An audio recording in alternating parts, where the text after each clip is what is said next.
Guys, जिस उम्र में स्कूल के बच्चे अपने भविष्य के बारे में सोचना भी शुरू नहीं करते, उस उम्र में 12 साल का ये लड़का करोड़ों रुपयों का मालिक बन गया। जी हाँ गाइस, अब ठीक सुन रहे हैं। बेनियामिन अहमद नाम के इस लड़के ने NFT यानी कि नॉन फंजिबल टोकन के जरिए 30 करोड़ रुपए कमा लिए। दरअसल बेनियामिन ने 5 साल की उम्र में अपने पिता से कोडिंग सीख ली थी और अब 12 साल की उम्र में उसने व्हेल थीम पर एक NFT कलेक्शन रिलीज कर दिया, जो कुछ ही घंटों में 1 करोड़ रुपए में बिक गया। फिर क्या था, उसकी कमाई बढ़ती ही चली गई। आपको बता दें कि NFT एक तरह का डिजिटल आर्ट वर्क होता है जिसे खरीदा और बेचा जा सकता है। गाइस, बेनियामिन ने एक फूटी कोड़ी भी घर से नहीं लगाई और सिर्फ एक स्किल के दम पर करोड़ों रुपयों का मालिक बन गया। इसीलिए तो कहते हैं, हर जगह है जल, सीख ले कौशल। गाइस, जर्मनी को दुनिया के सबसे ताकतवर देशों में से एक माना जाता है। विश्व युद्ध में कंगाल हो चुके जर्मनी ने इतनी जल्दी तरक्की की है कि हम और आप सोच भी नहीं सकते। लेकिन आज हम आपको जर्मनी से जुड़ा एक ऐसा फैक्ट बताने वाले हैं जो शायद ही आप जानते होंगे। गाइस, जर्मनी में कैदियों को भागने पर सजा नहीं मिलती है। जर्मनी में कैदियों के जेल से भागने की कोशिश करने पर उसे अपराध नहीं माना जाता, क्योंकि उनका मानना है कि आजाद होना मनुष्य का अधिकार है। हालांकि एक कैदी जो भागते समय किसी अन्य कानून को तोड़ता है, उन अपराधों का दोषी जरूर होगा। गाइस, क्या आप इससे पहले तक इस फैक्ट को जानते थे? गाइस, टाइम ट्रैवल एक ऐसा कॉन्सेप्ट है जिसको नकारा नहीं जा सकता, क्योंकि अगर हम एल्बर्ट आइंस्टाइन और इजैक न्यूटन जैसे साइंटिस्ट की थ्योरी को माने तो ये मुमकिन है और अक्सर इससे जुड़ी खबरें आती रहती हैं।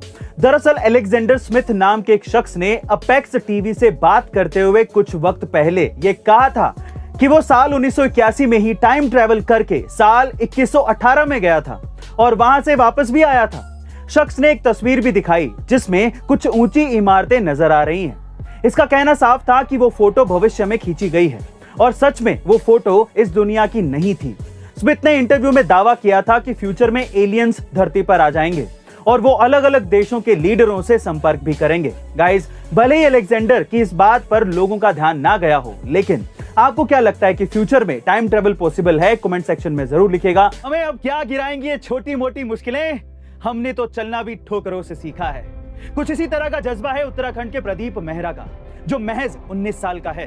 दरअसल प्रदीप का एक वीडियो सोशल मीडिया पर वायरल हो रहा है, जिसे फिल्म मेकर विनोद कापड़ी ने बनाया है। इस वीडियो में प्रदीप ने अपने कंधे पर बैग टांगा हुआ है और वो सड़क पर तेजी से दौड़ रहा है। रात के 12 बजे प्रदीप को इस तरह से दौड़ते देख विनोद कापड़ी ने उसे लिफ्ट देने का ऑफर दिया, लेकिन प्रदीप ने मुस्कुराते हुए इसे इनकार कर दिया और कहा कि वो दौड़ते हुए ही अपने घर जाएगा।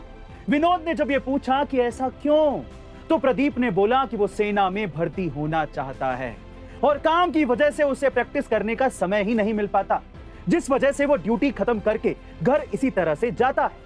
इससे उसकी दौड़ने की प्रैक्टिस भी हो जाती है। गाइस, यही नहीं, प्रदीप की मां का इलाज भी चल रहा है। बावजूद इसके वो अपने सपने, अपनी जिम्मेदारी को बखूबी निभा रहा है।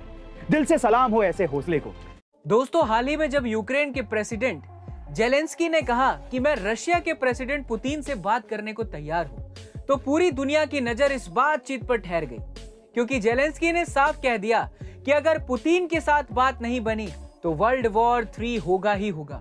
लेकिन ये चिंता तब और बढ़ गई जब पुतिन की ओर से एक और हैरान कर देने वाला फैसला लिया गया। दरअसल कहा यह जा रहा है कि पुतिन ने अपनी फैमिली को न्यूक्लियर बंकर में छुपा दिया है, जो साफ तौर पर इशारा करता है कि कहीं ना कहीं पुतिन के मन में न्यूक्लियर वॉर है, यानी कि वो इस बारे में सोच रहे हैं और अगर ऐसा हुआ तो तबाही निश्चित है। दोस्तों, आपको क्या लगता है, पुतिन ऐसा करेंगे या नहीं? हमें कमेंट सेक्शन में जरूर लिखिएगा।